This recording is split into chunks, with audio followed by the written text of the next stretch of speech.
up Alfred Webre here to see if this is going to work. Where's your computer? Go get your computer. Do you want me to just... Mine's too modern. It's probably too modern. This is brand new. So I have his... It's not going to fit in here? It doesn't fit. You haven't, neither one? So predictable. Incredible. It's the same exact thing. Okay. You handle it. I've got No. my computer. Yeah. You handle it. Go get. Okay. He doesn't have a hookup to make the I don't have computer the connection. correct adapter for this Mac. It's a Mac. I've got all three of them except this is a very new one. This is Notebook Air. That would be great. Sorry about this. Great. Okay, let me see what else I can tell you. Oh, I know. We are talking to our mystery guest, and we're trying to find out if we can let you know his name ahead of time. We're trying to protect him in every way possible, so this is why he's basically called the mystery guest, and he's coming on stage tomorrow. In essence, he didn't want pre-publicity, so that's why we don't mean to drag you along there, but we're trying to find out if he will let us announce his name, and then we will do so. So that'll happen sometime this afternoon, hopefully. Aside from that, we have a speakers panel that'll happen tomorrow night at 9 o'clock. Prior to that, we are having live music, as many of you will know. And that does include David Wilcock. He has an album out, for those of you who don't know. And he will be performing, I know he's going to. initially yeah, it's going to be sure. 2 songs. Now it looks like it's going to be maybe as long as a half-hour set. So we'll see how that goes, but that's the plan. Okay. He's in competition with me and my band. And we're going to be doing a 35-minute set, so we're going to steal 5 minutes off of him. But no, we'll see how that all goes. But at any rate, there'll be live music from 7:30 to 9, and then at 9 o'clock we'll assemble for the speakers panel, and we'll just go as long as we need to. We have this room until 12 midnight, so quite a few hours there. For those of you who can stay awake and are still, enthusiastic and interested, it should be quite interesting. We're also inviting Jordan Maxwell to be part of both panels, and he's agreed to join us in the first panel, and I think he'll be here for the other panel as well. He may speak tomorrow, or even later today if we're able to find a half hour or more for him. He will be announcing Bob Dean at any rate, so that's something to be aware of. So we'll make it work. And Okay. how close are we now? No idea. Oh. Is the hookup working? We don't know.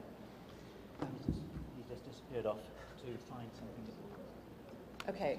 The trouble is that the presentation is actually on my computer. I Oh, downloaded it, but he sent it yeah. by email, so if you can Yeah. access your email Okay, with the Karen, code. I've got it here.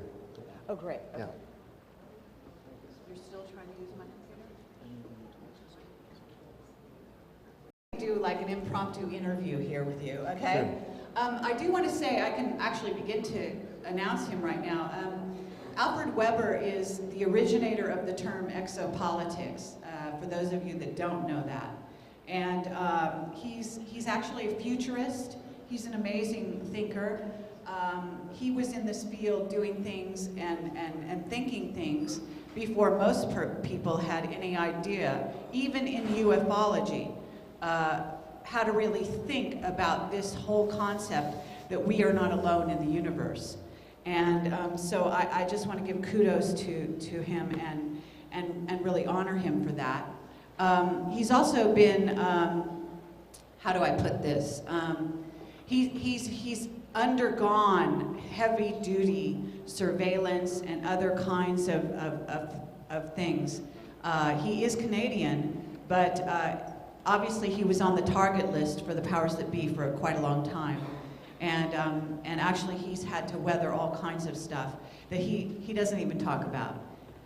I know this because of my intuitive ability, but also because I followed his work actually long before Camelot. Yeah, sure. So I just want to really honor him for that. Other than that, I think that we could just give him maybe the microphone and let him Sure. begin to talk about, because he's very knowledgeable in so many ways. Are you hooked up here with this? Does this? Yes. Am I? Oh, great. Okay.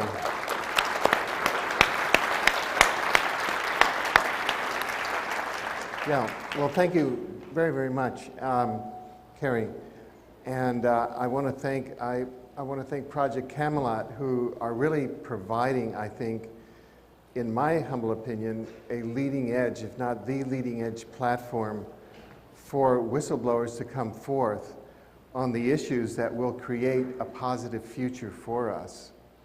And on that note, that's the note that I'll be sharing with you in a PowerPoint on Solar Cycle 24. And Solar Cycle 24 is the one that's just starting now, where it's 2009 to 2020. And by 2020, we'll be roughly into the beginnings of a golden age. So I know that it's very hard to go from the problem statement to a golden age, but that's roughly the process that we're in now.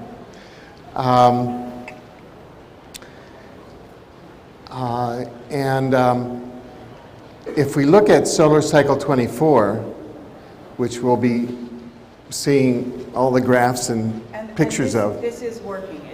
We're very close now. Yeah.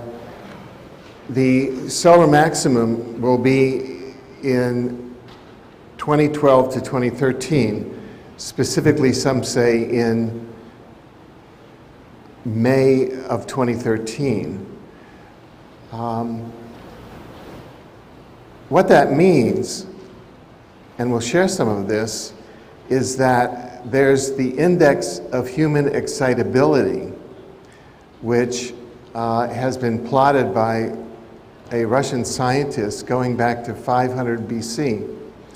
And what he's plotted is that about 80% of the revolutions, the wars, and the breakthroughs in human society at the collective level happen at the solar maximum.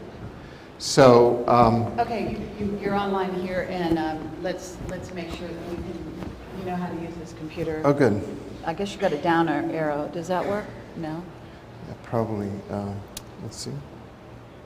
Oh, wait, I've got to get on, Oh, yeah, the down arrow is working. It was just is slow. Oh, sorry. So let's go back up. Let's see. Is that? No, that's not it. Okay, good. There we are at the Great. beginning. So this is up, down arrows right there. Okay, That will work. thank you. Okay. Thank you, Carrie.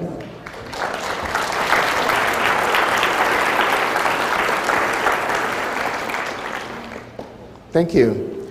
Well, as we were saying, this presentation, and there are about 60 slides here, so I'll tend to go through them on a relatively quick basis. Following the trend from 2009 to 2020, and we'll be going kind of on a macrocosmic scale on much of this. That's a picture of our own galaxy, the Milky Way galaxy, and we'll also be getting into the axis of which is a galactic center black hole at the center of our galaxy.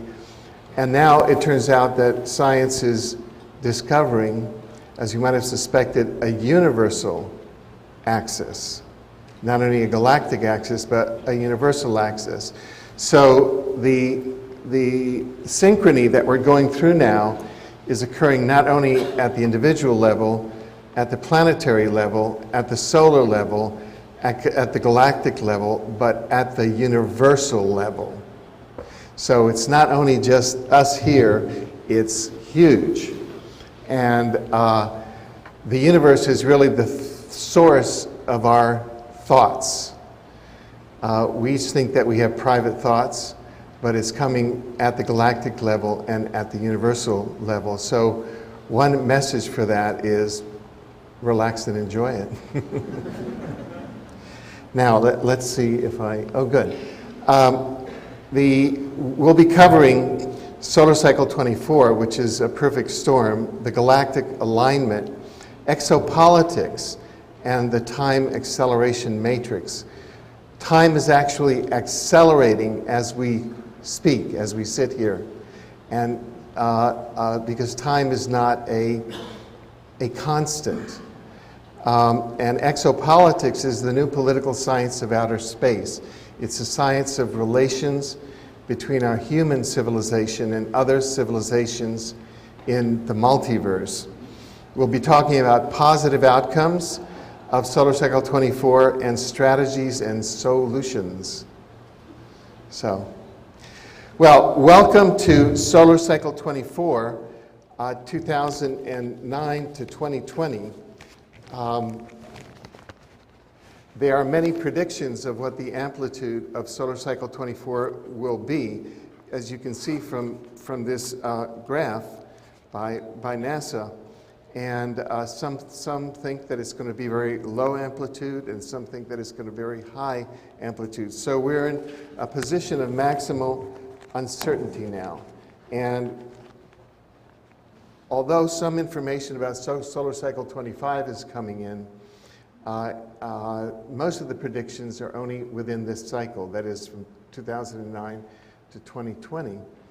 And so I like focusing, amongst many other reasons, on Solar Cycle 24, 2009 to 2020, because it gets us out of the 2012 mean.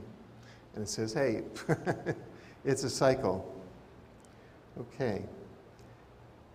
Oops, I guess that's going forward. Right now, we're in a deep solar minimum, and there's about a 50-year low in solar wind pressure. What this means is that there will be fewer geomagnetic storms that theoretically can affect all of the computer equipment and satellites and other things that we have here on Earth.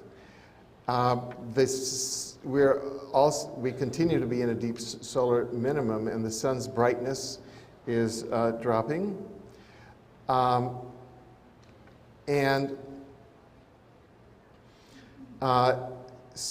We're in the deepest solar minimum in nearly a century. Sunspot magnetism, which you can see plotted there on the graph, is on the decline.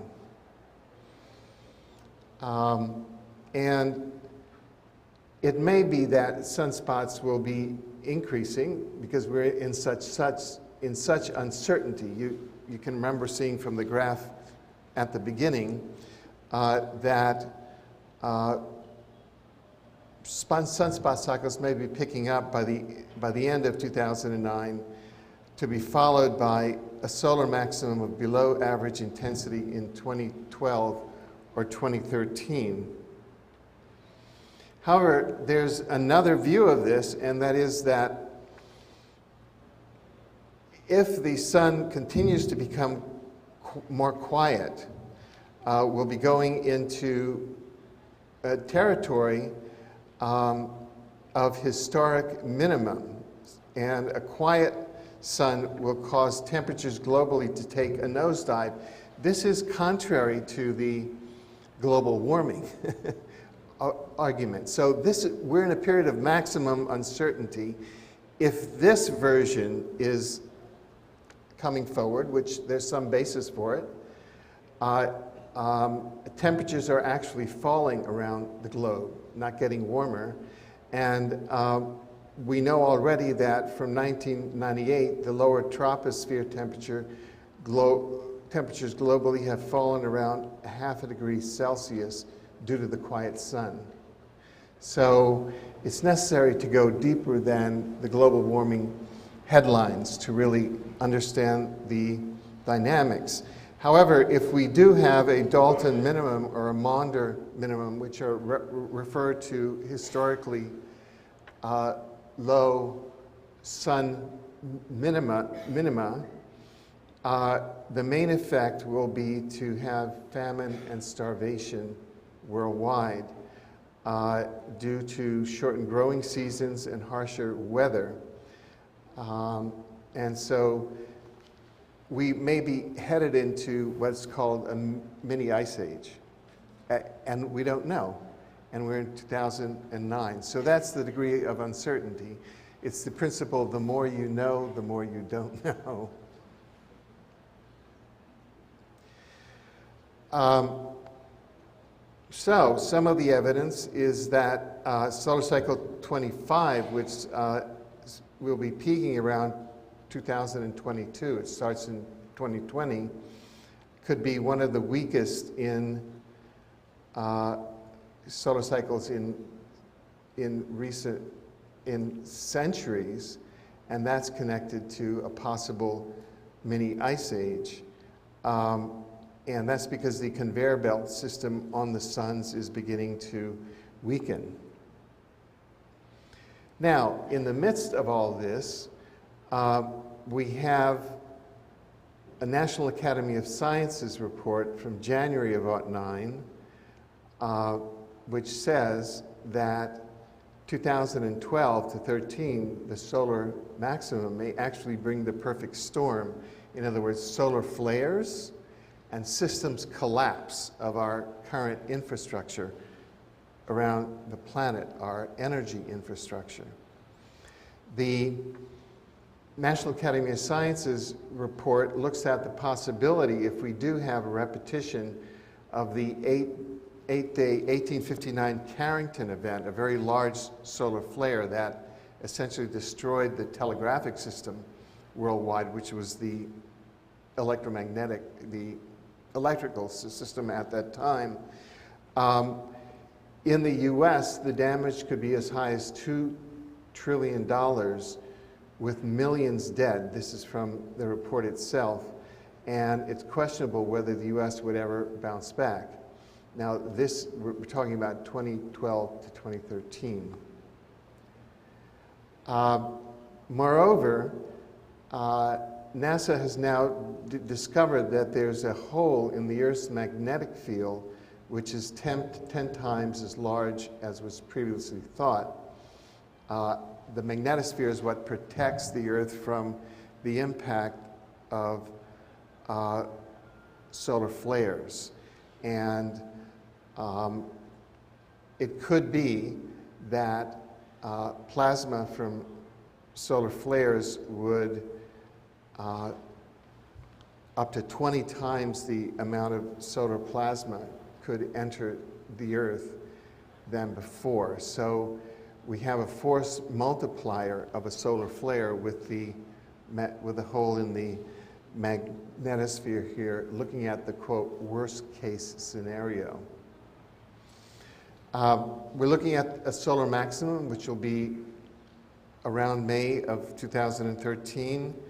And according to one scientist says, quote, it's the perfect sequence for a very big event if a solar flare should load the magnetosphere with plasma just before a solar storm occurs. We have to remember that we're in a deep solar minimum, which tends to lessen solar storms. So there are all these variables that are occurring at once.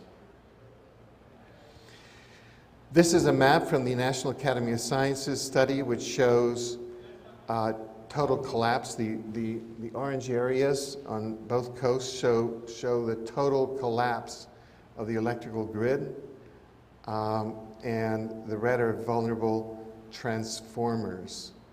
And this is where the estimate of millions dead has come from. Knocking out about 300 key transformers, cutting power to 130 million people. And the coronal mass ejection from the 1859 Carrington event arrived on Earth faster than our early warning system now. China and Europe are equally vulnerable. China's actually installing a high-power electrical grid that is more vulnerable than that of the US. And Europe and the other developed nations will be similarly impacted. What's important is that as far as a reality check, the head of the European Space Agency, Space Weather, says, quote, this is a fair and balanced report. So that's some of the possibilities. Now, these are the G20. with the Queen. And if we look at the Obama White House website and ask about 2012, 2013, the only thing that is on the website as far as energy policy is that the U.S. wants to ensure that 10% of our electricity comes from renewable sources by 2012. So that's a policy statement, and this is entirely off the radar. So here's a key question.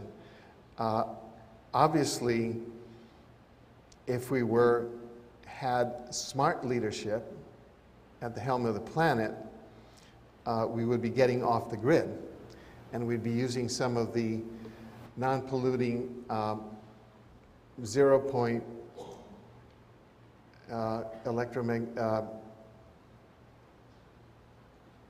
non-polluting energy sources such as anti-gravitic technology and, importantly, teleportation technology, which would revolutionize transport on this planet and which are available now on an operational basis in the black budget economy. So the question is, are we being set up to fail and suffer an effective systems collapse if the 2012 to 2013 solar flares materialize? Now, here are some other impacts. The effect of solar cycle 24 on human behavior, and that is that sunspots give up solar flares that increase negative ionization on Earth, and increased negative ionization during sunspot maximum periods increases human excitability and activity. So some of the regularities in studying past solar cycles is that there's a definite tendency for pandemics to occur during solar maxima. Now, the current H1N1 virus may be being manipulated, and, it's being manipulated at a time in which, if we go back centuries, we know that there's a tendency for pandemics to occur. And this is dating back to the early 1700s. So if there is an attempt in the H1N1 virus and the mandatory vaccination scheme, then it's truly diabolical, because people are working with historical data that shows that there's a tendency for pandemics to occur. Some of the research shows that geomagnetic storms cause different reactions, primarily in males. Women seem to experience less change in accordance with the sun's behavior. Men may become increasingly irritable and aggressive. Either that or they become more creative. So there's a definite choice to be made there. But this brings us to the index of human excitability, which was developed by a Soviet professor, and he traced the incidence of wars, revolutions, riots, expeditions, and migrations from 500 BC to 1922 AD. And what he shows is that he divided them into 4 periods and showed that in period 2 and 3, which correspond to 2010 to 11, and this is coming up in this next year, and 2012 to 2014, there is, to take the maximum, in 2012 to 2014, it's the maximum excitability, the election of liberals or radicals, mass demonstrations, riots, revolutions, war, and the resolution of most pressing demands. So that's what has occurred historically during the solar maxima. Now, there is, and we don't have time to get into it today, but we do have another PowerPoint which shows the effect of a space-based weapon of mass destruction known as HARP, which you may have heard of, and it's demonstrated mood and mind control abilities. So we don't know. HARP is another variable which may be offsetting the effects of the index of human mass excitability and the effects of solar during the solar maximum of sunspots, in that HARP can render entire populations extremely apathetic and confused. And there's deep evidence that that is occurring. And one reason, we may have intersecting variables here, that one reason why our body politic is so apathetic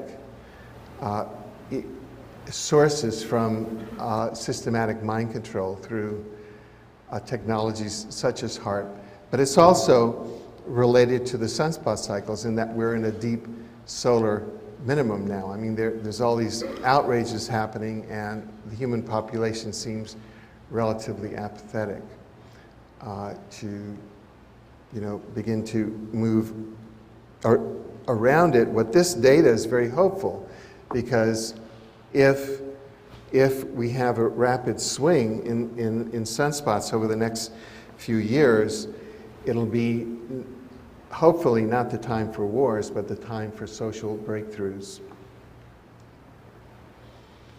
And this brings us to several possible visions that we can have of solar cycle 24, 2009 to 2020.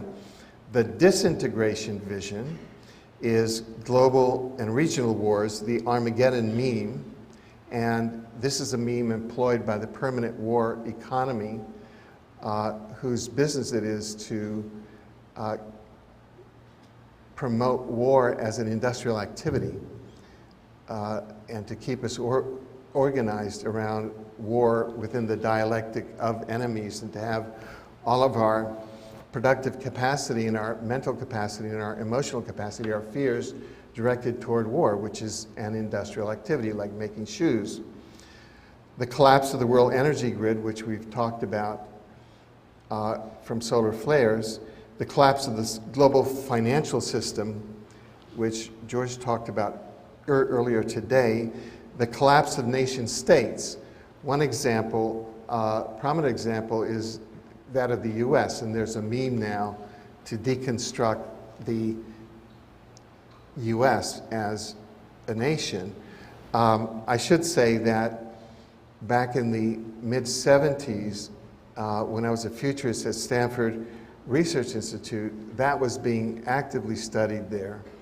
And so that is the breakup of the US into about 5 or 6 region nations. And so in my mind, there's a question as to whether that's an attempted social engineering to deconstruct what one of the advanced democracies that could be a positive force. Ecological collapse. We've heard about the world's oceans, the ozone layer, etc. Pandemics, those that are engineered and those that occur normally because of our relationship to solar activity, which may make extraplanetary interventions from causing those. Earth changes, vast Earth changes in terms of earthquakes, the migration of planets, the moving of the tectonic plate systems. Is this the outcome of solar cycle 24, where there's an alternative vision? It's kind of that glass half empty and the glass half full, or rose-colored glasses, and that is peaceful conflict resolution. What if human consciousness is shifting during this period such that the permanent war economy cannot manipulate us into war, and instead our political systems move to peaceful conflict resolution as a modality? The emergence of new forms of world public order, which are positive, not kind of the New World Order of the Third to Fourth Reich variety. The emergence of money as a public utility. Right now, money is actually the private property of a very small group of people. The dollar bills, the US dollar until now has been the reserve currency for the world. But the dollar bills that you have in your pocket are actually the property of the Federal Reserve Bank. You only have a temporary license to use them. And the Federal Reserve Bank, according to a 1976 US Senate subcommittee study, which we have online, just Google 9/11 War Crimes Tribunal, the Federal Reserve Bank is actually beneficially owned by one family, and that's the Rothschild family, which is headquartered in London and France. So, and these are, you know, this is a very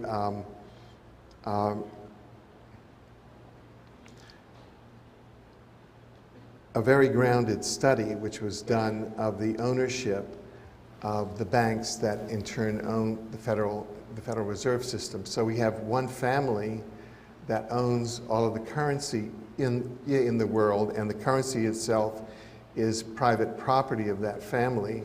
Well, in fact, money should be a public utility like electricity or like water, and with public central banks then, if you wanted to start a business, well, the bank would just provide money to you in the same way that it provides electricity to your workshop, and water to and public transportation. So there's a whole transformation that can happen with regard to money.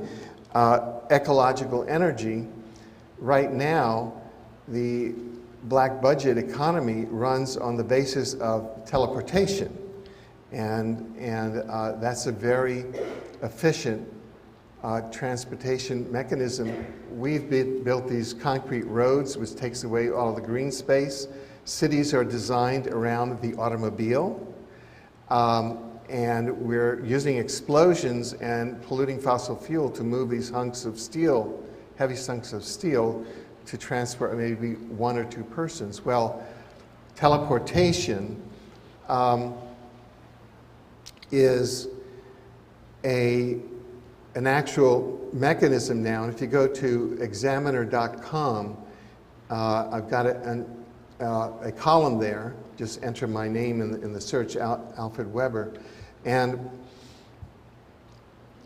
this past week, we released an article which is now the #1 political examiner article in the USA. It's at the top. It's being read more than any political examiner article in the US, and that is where 2 whistleblowers have now come forth and confirmed that they have teleported from Earth to Mars and met with Martian extraterrestrials. Both of those whistleblowers are affiliated with Project Camelot. Arthur Newman, who has been using a name to protect himself up until now, Henry Deacon, and Andrew Bishago, who's a colleague of mine in the Mars Anomaly Research Society. So we now have definite proof and whistleblowers, very high level of evidence that teleportation is being employed in the national security state. And that could revolutionize our entire society and will revolutionize our society. I think I can share this because Andrew, my colleague, has now shared it. He was enrolled as a child participant in a DARPA time travel program by the US, which the US, we know definitively now, has had time travel, the ability to time travel either by chronovisors, kind of a television or a three-dimensional hologram that looks at forward and past scenes, and via actual teleportation devices. And Andrew has been to the year 2045, and it's a beautiful Earth. There's a lot of greenery, and the cities are all kind of ecological, and they're concentrated. So we have a peaceful future, say about 30 or 40 years from now, and it's just this transition that we're going through. So there have been people that have been to the future on a physical basis for the United States government, bringing back information from the future to the past to help it plan, help humanity plan for the future, and it's quite positive.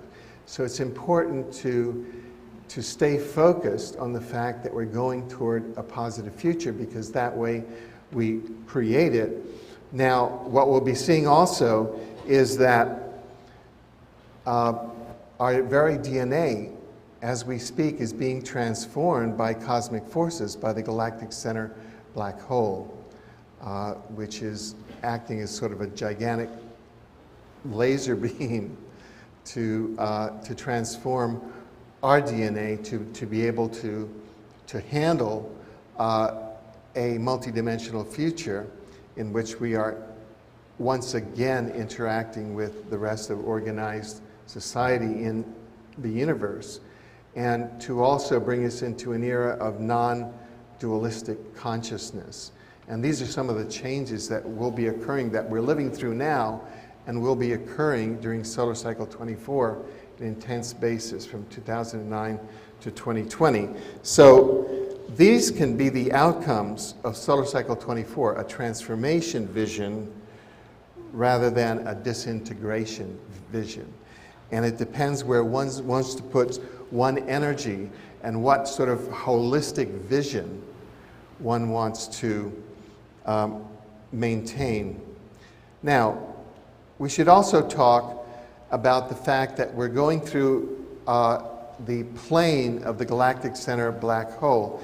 If we look at our Milky Way galaxy, it looks kind of like a plant, kind of like a pancake, with a galactic center black hole at the center.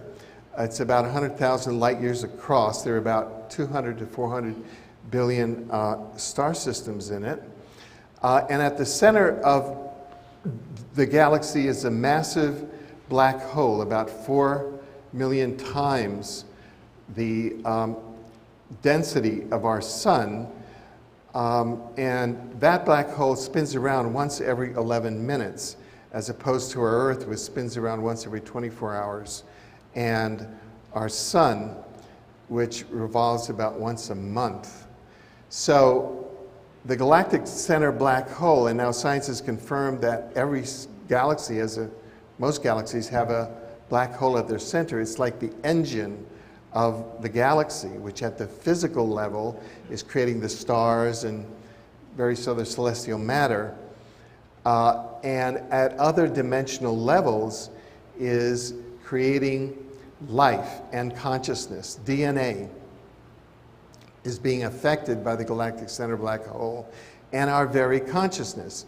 We tend to think that, again, our thoughts are our own, but in fact, there are our thoughts, our individual little radio receptor brains and minds are picking up a vast field, morphogenic field that is being broadcast by the galactic center black hole and indeed by the universal axis at once to all. This is another view of the Milky Way galaxy. You can see how it's a pancake with a galactic center black hole at the center. Now, the plane of our, if this is galactic center black hole, the plane of our solar system is now passing through this, the plane of the galactic center black hole. It's a 36-year journey. It started in 1980 and will go to 2016. So we're going through the plane of the galactic center black hole right now. And this galactic alignment occurs about once every 12,800 years. And that's another schematic which shows how the plane is going through. It takes about 36 years now. There may be Earth changes during this time. Some of the theories of the Earth changes are interesting. One is a galactic superwave theory, and that is that looking at the galaxy as an enormous volcano, and the galactic center is sort of the center, and galactic bursts occur, which are sent out in a superwave fashion, taking debris and material throughout the galaxy. Another source of possible Earth changes would be celestial bodies entering the solar system, like what occurred in 9500 BC, which is when a portion, fragments of this Vela supernova entered the solar system and apparently collided with Mars, which was then an active, verdant planet with a common human society with our Earth, and destroyed the ecology of Mars, so that now it's a very fragile ecology with an intelligent, the survivors are an intelligent human civilization living under the surface of Mars. And this hit Earth also and destroyed our great maritime civilization, which Plato called Atlantis, which was the last world. So we humans have gone through a very severe trauma in the last 11,500 years with the 9500 BC solar system catastrophe. And what writer Barbara Hand Clouse says is that one of the reasons why we have such genetic and embedded fear of impending catastrophe is we have catastrophobia, and it's the memory of the 9500 BC solar system catastrophe. That is, our future is going to be relatively stable. It's our collective psyche which is unstable. The galactic center black hole may have energy bursts which may change or flip or wobble the Earth. These are the possible sources. But again, we have to look at it within the lens of catastrophobia.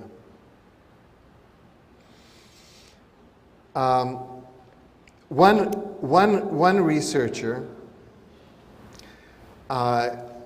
has codified a time acceleration matrix for the galactic alignment, and that is the concept that time is really accelerating. We're in the space-time dimension, and the dimension of time is accelerating. Oh my God, it's Saturday again. You know, how did that happen? And what he says is that we're coming into a period of human enlightenment, the disappearance of national borders, divinely guided anarchy, and the strengthening of the East. So, you know, this is part of the thing that's occurring. We're also going through a photon band, which may be a force to increase our consciousness. And as we just mentioned, the rate of change is accelerating. And that is that there will be 20 times as much change and transformation in the period February to December 2011 as it was during the period 1999 to January 2011. So 20 times as much change in that single year as between 1999, when the internet really started in full swing, to 2011. So we're in this time acceleration matrix. So exopolitics is as a science and as a science of relations between our human civilization and other intelligent civilizations in the universe, provides a framework of interface by which our civilization can begin to, on the societal basis, can begin to interface with other extraterrestrial and interdimensional civilizations. And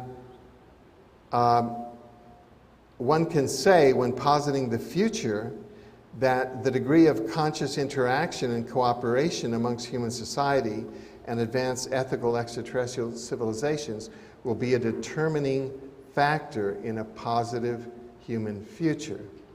So right now, there appear by the evidence to be a long-standing strategic relationship between the Martian civilization and the human civilization, at least in terms of US bases on Mars and Martians in the openly working in Hughes aircraft, as we have witnesses of that.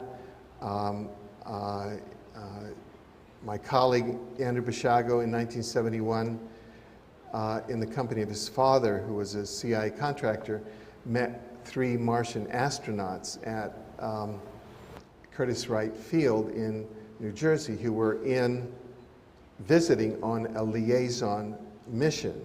And, so that and so our task now is to make all of that which is occurring in the covert world, in the subconscious as it were, to bring it into public light.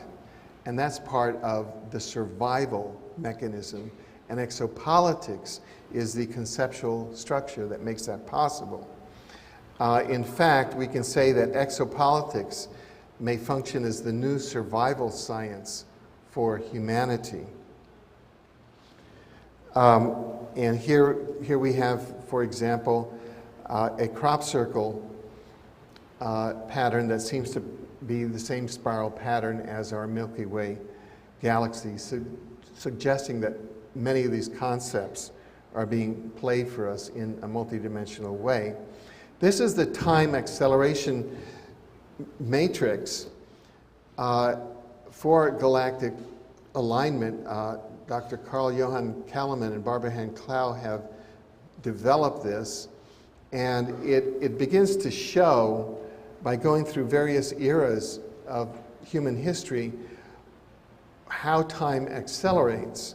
And for each of these periods, there are 20 times as much change in the next period. For example, in the national period, from 3000 BC to 1755 AD, well, in the next period, starting just before the French Revolution, the American Revolution, etc., up to the beginning of the internet, well, in the planetary period, there's 20 times as much change as there was during the national.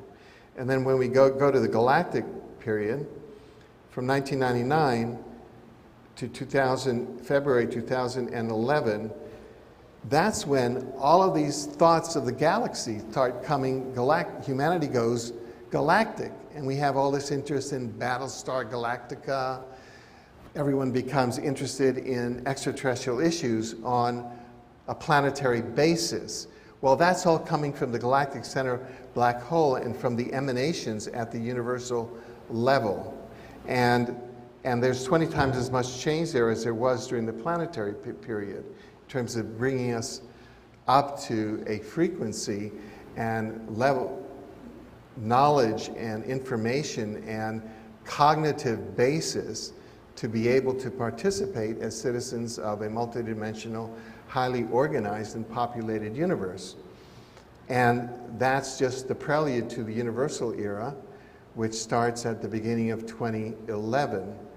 In terms of the broadcast, now, some people may be right on the broadcast. You know, we each interpret it according to our individual transducers, which are in our brains and in our minds and in our extended bodies.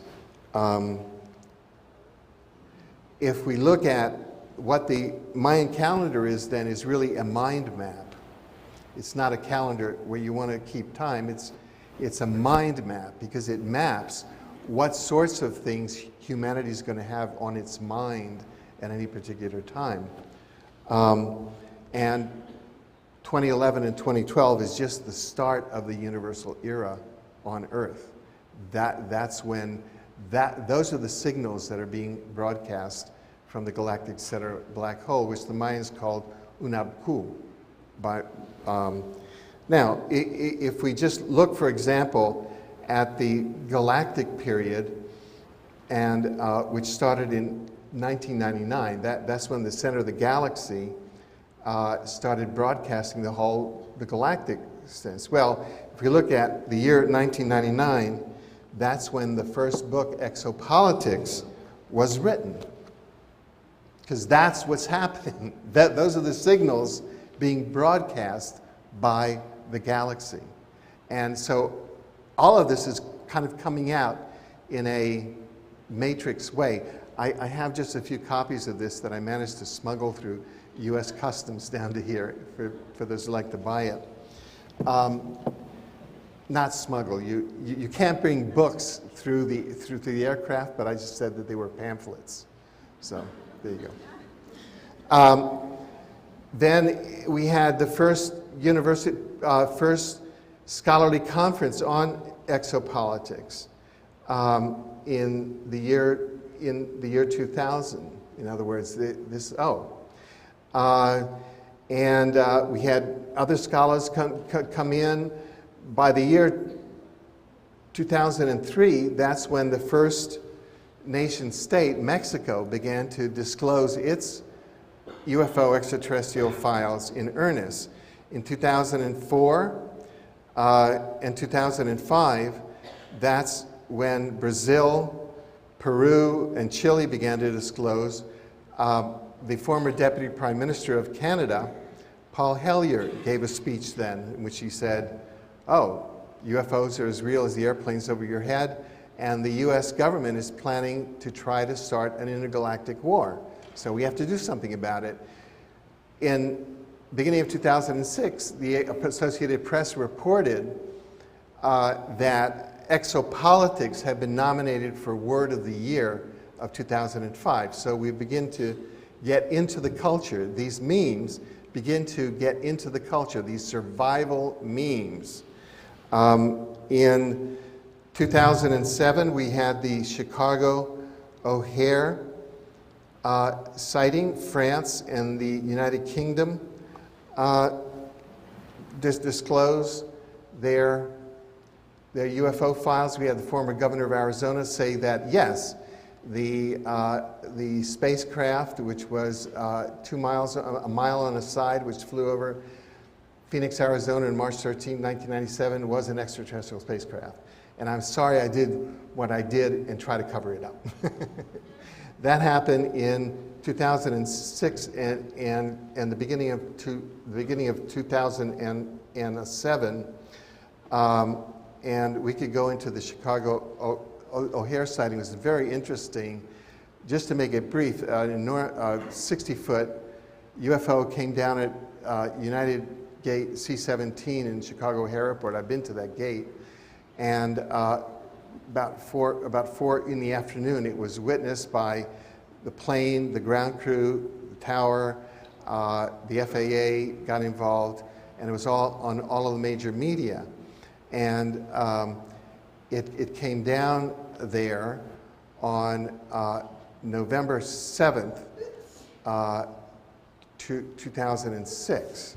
And there's a theory called, which we wrote about 20 years ago, called the context communication theory of extraterrestrial communications, which is that all UFOs are like dreams. They're communication from a higher intelligent source. They're like a dream is a communication from your subconscious to your conscious. Well, November 7th, 2006, what day was that? That was the US midterm election at which the neocons lost control of both houses of Congress. And I was a civil liberties lawyer, you know, working in that field also.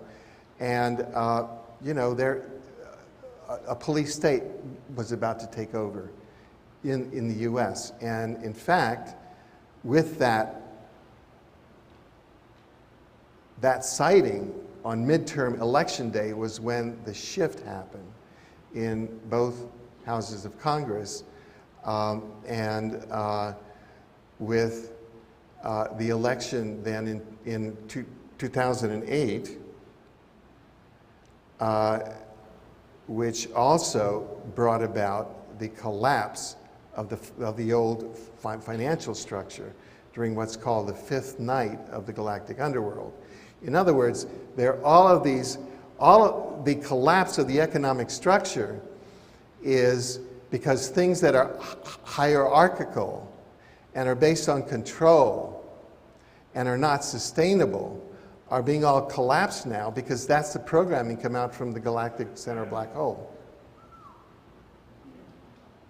So it's all happening according to a large schedule. Now, we're currently in the 6th day from November 8 to November 9 of the galactic underworld.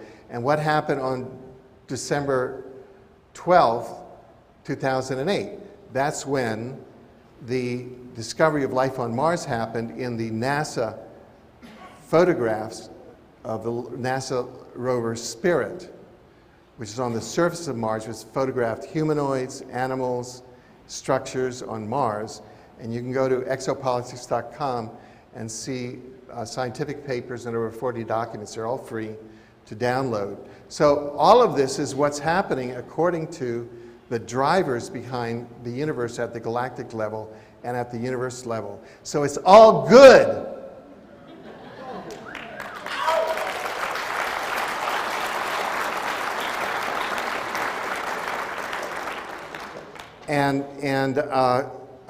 So that we can look forward to more disclosure. We can look forward to more positive things occurring as the old structures collapse. The thing is not to identify and suffer for the old structures. Now, what are some of the positive outcomes? Well, Spottiswoode, and here I want to acknowledge the research and insights of David Wilcock, who has provided a lot of the energy and insights for looking at how these processes are resulting in a positive future. For example, Spottiswoode, a psychologist researcher from Palo Alto, California, each day at that time of the day when we're most aligned with the galactic center, and you can see the spike on the graph there, our psychic ability increases 400%. So the more we're aligned with the galactic center black hole and the galactic center and the universe axis, the more psychic we are, the more we are in change. And I've done meditation exercises where I meditate on the galactic center. I mean, you know, that's where it's coming from. And as David Wilcock has said, the energy of the galaxy is directly tied in with the evolution of the human species by raising its level of consciousness. This is coming as with a certainty as the streams flow.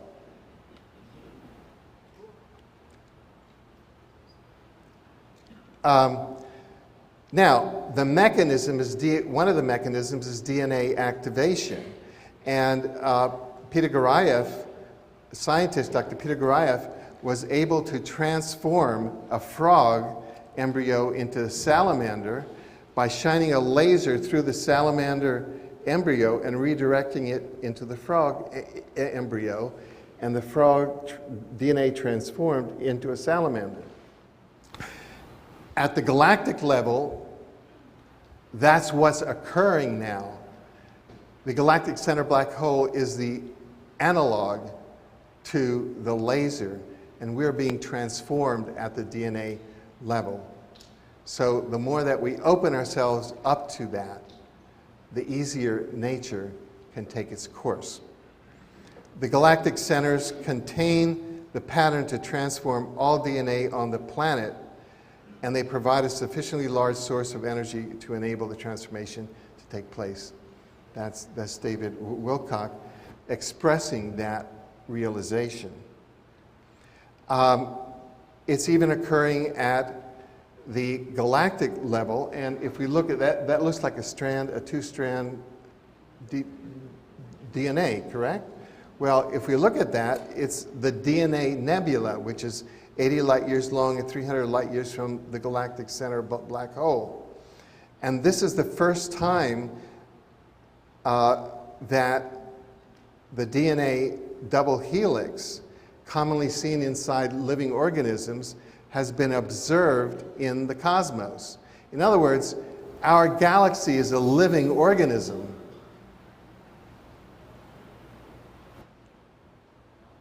So these changes are happening at the galactic level, and we can take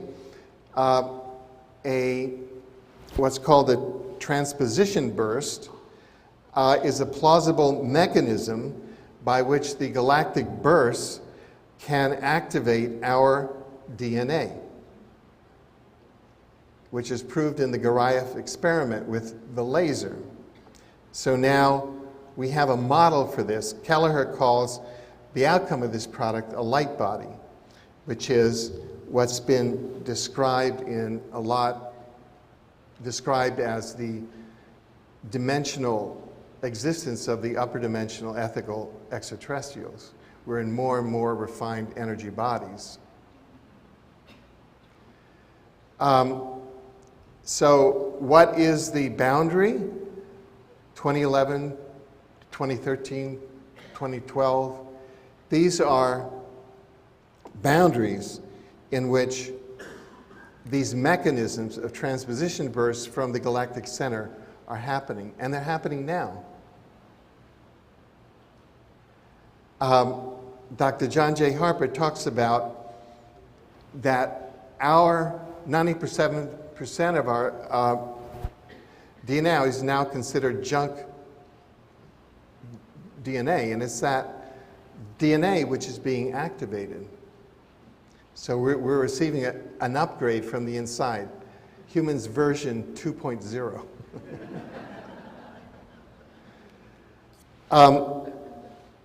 Endogenous DMT produced in our brains could also bring about what some people call a collective near-death experience that may occur. These are some of the factors that may occur. We'll have a collective near-death experience and really go up into our light bodies, our extended bodies as a species. That would be an interesting one. So endogenous DMT can be posited as a purveyor of the transformed consciousness. Oh, sorry. I didn't know how much time I had. Sorry for this.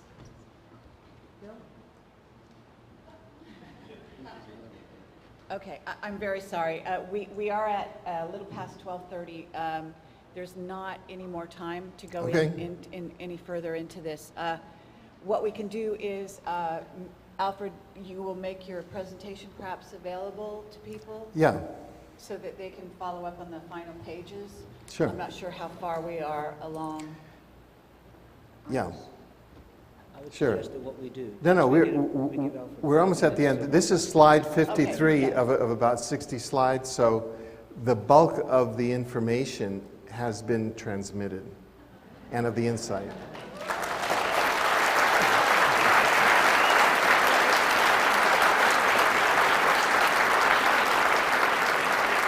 Okay, we would be glad to give Alfred a couple of minutes to actually sum up the presentation, if you'd like to do so. Sure. Well, we are coming into, and we are in, an era of tremendous opportunity, which is occurring regardless of our individual thoughts. So it makes good sense, if one is in resistance, to change one's thoughts and to really tune into what's occurring at the galactic and universal levels, which is part of a universe program to allow us to come into the universal age, which we know by people who have gone to the future physically and come back, is going to be on our planet within, by the year 2045 or 2050, which is just 40 years away. So it's a positive future that's coming. And I'll be here, I'll be in the back. I brought some copies of the book Exopolitics, which founded this whole field, and and if you want more information, please stay tuned to exopolitics.com. Thank you.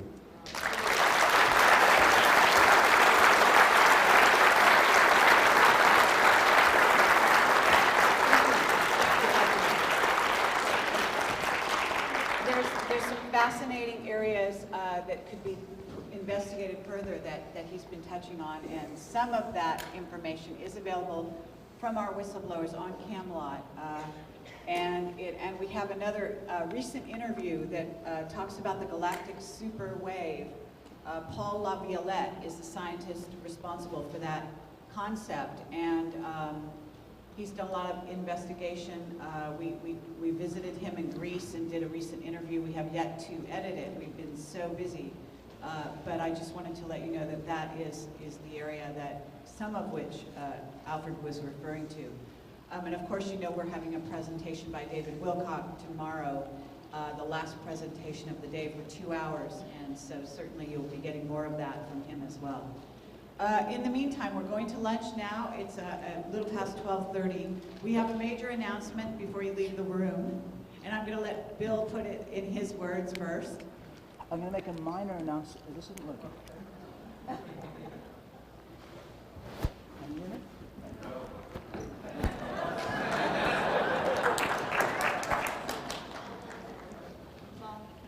I felt better. Minor announcement first. With apologies, there is a motorcycle and a white truck parked outside of the hotel that need to be moved or they will be towed, so we have been told. We've been asked to make this announcement. Okay. Thank you. That's the minor announcement, really appreciate it. unless you're the Thank owner of you. those vehicles, in which case it might be major. The other thing I want to share with you is that we have just had a phone call from Mr. Alex Collier.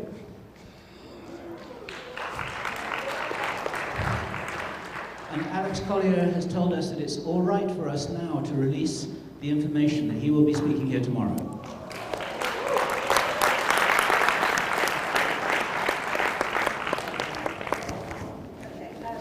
Yeah, it's really exciting.